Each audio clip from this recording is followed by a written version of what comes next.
Welcome, Simon, to this podcast. I'm excited to have you here and hear your story. So, welcome. Hi, thank you so much. Thank you for having me. It's a pleasure to participate to this initiative. Awesome. So, let's start with a little bit of your background, Simon. Yes, my name is Simone Carniglia. I'm 36-year-old. I am from Italy, especially in the town is called Tortona. It is halfway between Milan and Genoa. So halfway between Milan, that is a famous city, and the coastline, let's say. And in my life, I'm a mechanical engineer, but then I work, let's say, as a project manager, not like a technical job, but a more management job, and for digitalization projects. So this is my professional role, let's say. And regarding my background, let's say, for my background, well, it's a long story. But I started running just less than 5 years ago, because I always played team sports for fun, basketball, handball. That I don't know if you know it in the US, but in Europe is still a niche sport, but it is played, let's say. And I forgot to mention the most important part. I have type 1 diabetes, and I am a diabetic since 24 years, since 1999. And I never told anybody this, let's say. I always kept for myself, but I decided to expose myself now to tell my story, because as I mentioned, basically I started running just less than 5 years ago, because after an injury I gained a lot of weight. I arrived at 125 kilograms, and I wanted to lose weight, and I tried to run. I follow the suggestion from some friends. Some friends told me, why don't you come with us to run a 10K? It was a 10K race in a few days. I told them I will never be able to run a 10K. But I tried, I succeeded, and I fell in love with sports. And then my next challenge was I have to run a marathon, because I always wanted to. There is a myth about the marathon, let's say. And in less than 6 months, I ran my first marathon in Milan. And then my next target was, okay, I need to run the 6 majors, because I want to run the 6 most important races in the world. But then the COVID pandemic started, and it slowed down a little bit my plans, because I wanted to do 2 of them each year, one in the spring, one in the fall, as everybody should do, let's say. Not so many marathons if you want to, let's say, perform at best. But it was not possible, so I continued to train. I signed in for different marathons that were canceled everywhere. So at the end, now I already ran 10 marathons all around the world, and 4 of them are are part of the 6 major. I ran London in 2021. I ran Boston in 2022. I ran Chicago in 2022, Tokyo in 2023, and now I'm completing the 6 this fall in Berlin. That is my main race, my target race for the year, let's say. And then I will end my journey in New York to celebrate. And awesome. And I had a target for this, let's say. My target for this is I set up a challenge, let's say. My target is to become the fastest diabetic ever to complete the 6 majors, and I want to run all of them under 2 hours and 45 minutes, because I've seen a post on Instagram from Abbott World Marathon Majors, and there was a statistic. A statistic was that at present in the world, more or less 60 people have completed the 6 measures under 2 hours 45 minutes. So I did some research. It is easy with the Hall of Fame to track who did it.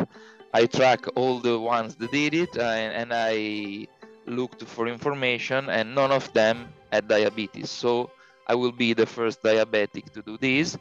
And if possible, I would like also to keep the average under 2 hours and 40 minutes, but this is really hard because at present I ran Tokyo and London in the exact same time, 2 hours 41 minutes and 9 seconds. Boston in 2 hours 39 minutes and 12 seconds was my first sub 240. And then my personal best in Chicago, 2 hours 38 and 21 seconds. So my average time is just under 2 hours and 40. Is exactly 2 hours 39 and 48 and 58. So really, it will be really hard. So my target is try to do my best and run as fast as possible Berlin, and then do my best in New York, possibly under 2 hours 45, and I complete the circle. Let's say I know that New York is a complex, a more hard, a more challenging course, and so I know that cannot be so fast. So Berlin need to be fast, let's say. And I wanted to associate this. I told that I never, let's say, I never expressed myself. I never exposed myself. I never told anybody about diabetes. I wanted to share this to the world because I said to myself, but if I manage to do this, it can have, let's say, a lot of media attention, at least in Italy, because, for example, both in Boston and Chicago, I ranked third amongst the Italians. So I was the third Italian at the finish line, and I made to the running magazines in Italy. So I told myself, why not use this, let's say, possible visibility to do something good? And something good for me was to raise, and so I associate my challenge to a fundraising to JDRF, that is the largest NGO in the world financing research for diabetes. And I'm not doing this. Some people do fundraising for bibs. I don't need to do this for bibs because I qualified with my own times for Berlin and New York, and I got myself into the races by myself. I do this just because it's something close to my heart, and I want to first of all raise awareness on this disease, because it's really a misjudged disease. People think is not so impacting, but impacts a lot the life of the ones that have it. And also it's very, very spread in the world. There are a lot every year. The number are increasing, and the research is really close to the solution. So it is important to participate, because unfortunately governments do not participate a lot. All the research is based on donations, let's say, and so that's why I wanted to associate these. No, thanks for sharing your background and your journey so far in running. Let's take a step back. What I wanted to get a sense from you, like, so when in 2017 and 2018, when you started running, you probably had the choice of pick up any sport that you are interested in. As you said, growing up, you played different kinds of sports. But why did you choose long distance running? started all because actually I started with trekking. I did some trekking, and because I was really overweight, and so I started by walking a lot. And actually, I met these friends during a trip. I did a trip with people that you don't know. Basically, you participate in these group trips because, according to my holidays, job vacations, none of my friends could come with me, and so I thought, why not? I tried to participate to these trips with, let's say, unknown people, but they were also friendly. We became friends. And during this trip, they suggested me, why don't you join us running? And I tried to run. And then I really fell in love with the sports.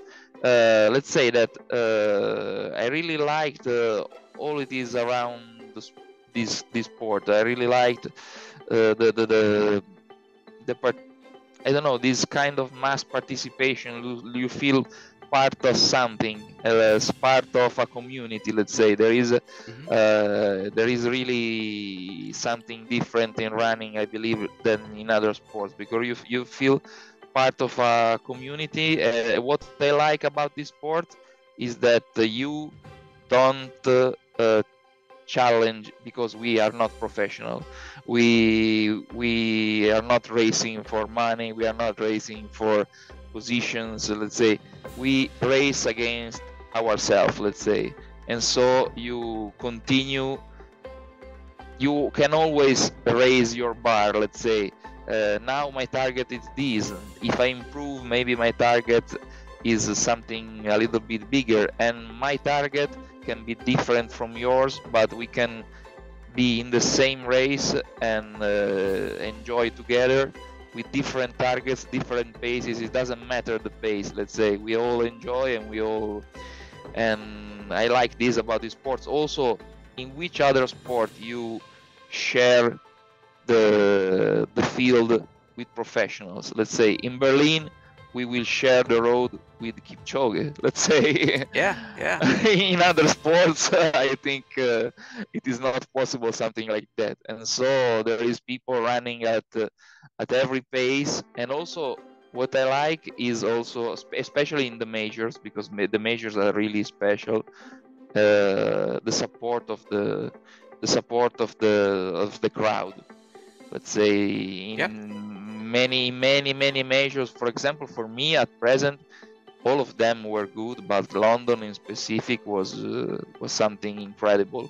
Also because I have so many stories related, because as I said, I ran this basically during the COVID pandemic, and in 2021 I managed to run London, and there was a wave of COVID just starting in the UK, so a lot of tests to be done. It was really hard to participate, and it was really unreal to arrive there after, let's say, the big COVID pandemic. It's still in the middle of the COVID pandemic, and be in the middle of such a big crowd, and this crowd cheering from the start to the finish. Every meter of the race, there is a lot of crowd cheering, and they cheer in the same way the elites and the last ones. Also the people that, I don't know, maybe it takes 10 hours to complete the marathon, they still cheer them as they were the elites. And so I believe that this doesn't happen in any other sport, I believe.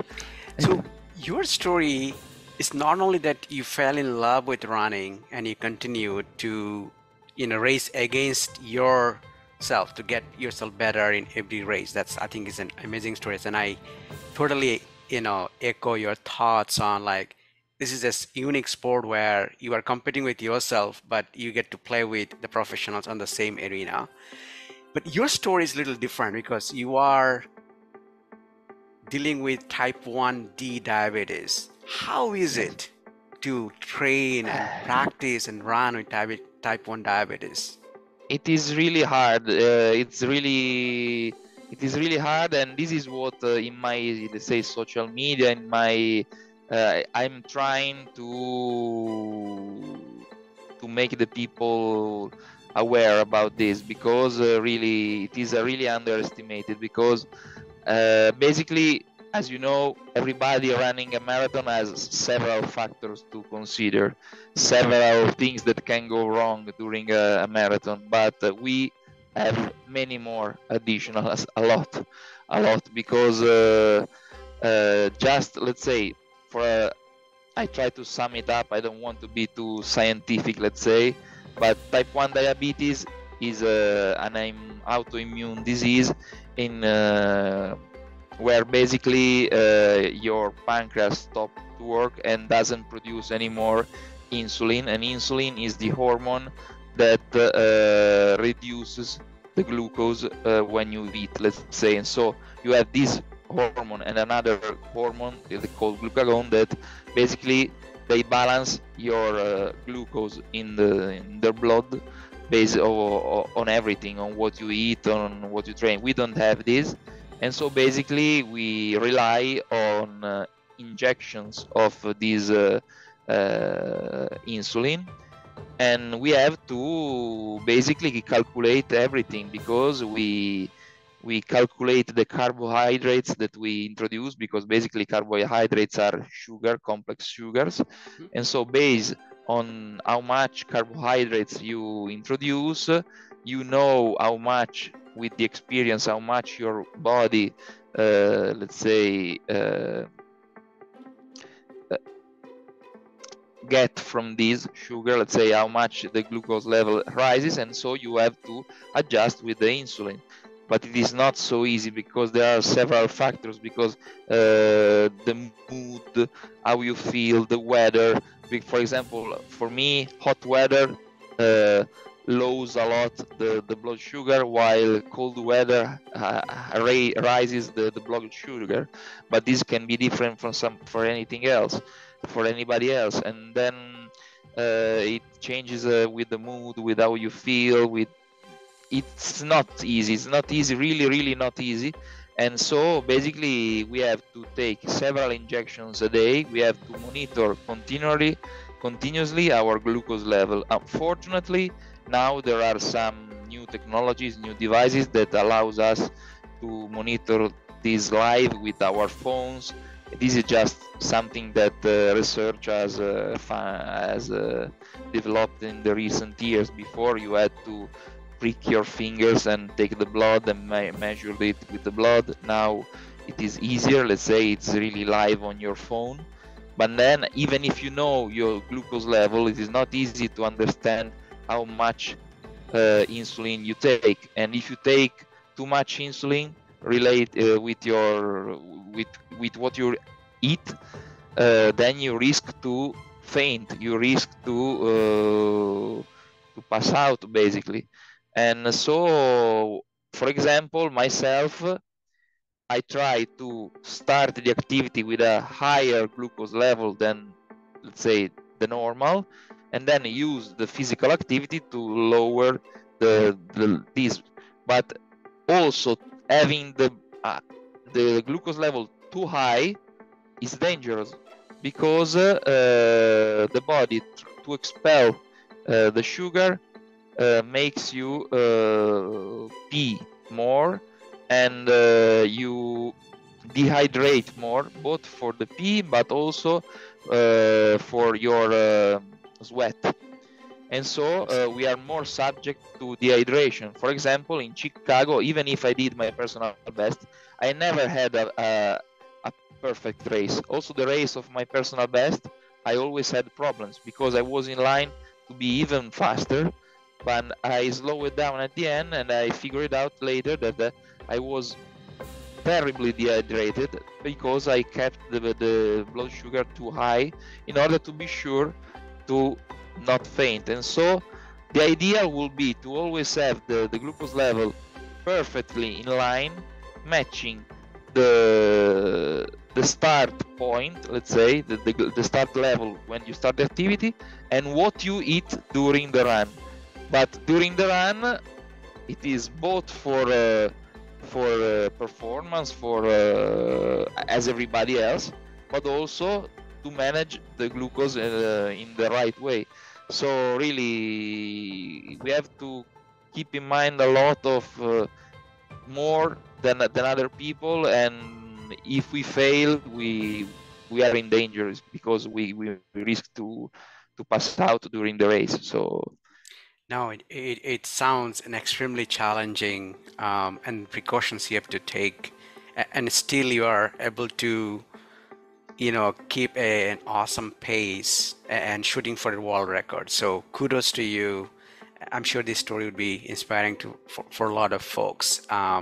yes, thank you so much, because I think that my message is that if I manage to, there is let's say no reason why somebody else can try, because I started overweight and with this problem, and I managed to lose over 50 kilos of weight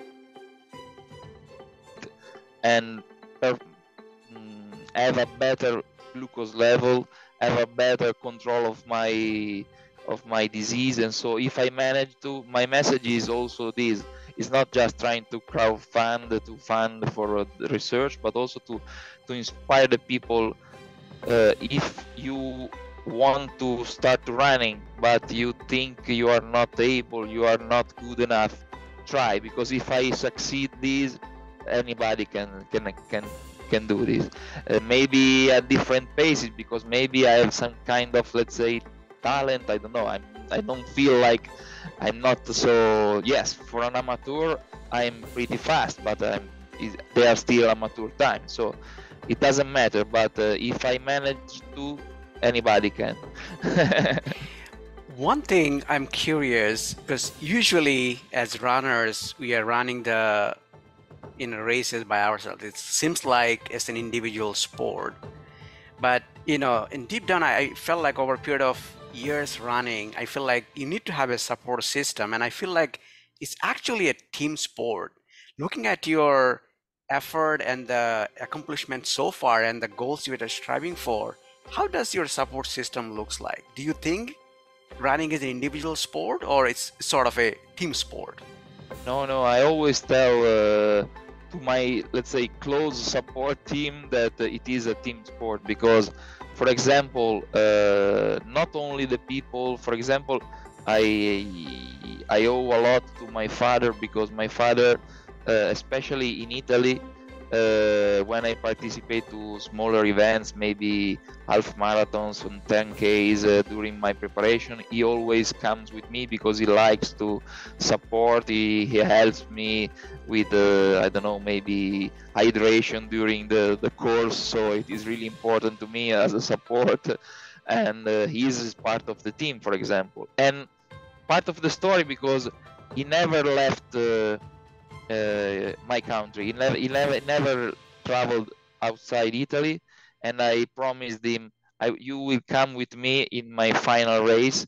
And so I paid for him the trip and everything. And he was scared, and I made it do the passport and everything. He doesn't speak English, but he will come with me. It will be an amazing experience. So he is part of the team, but also my coach is part of the team. Now I am trained by the coach, and then I have a friend that is a physical therapist that when I have some niggle, it helps me. And this is the close support team, the people that you know.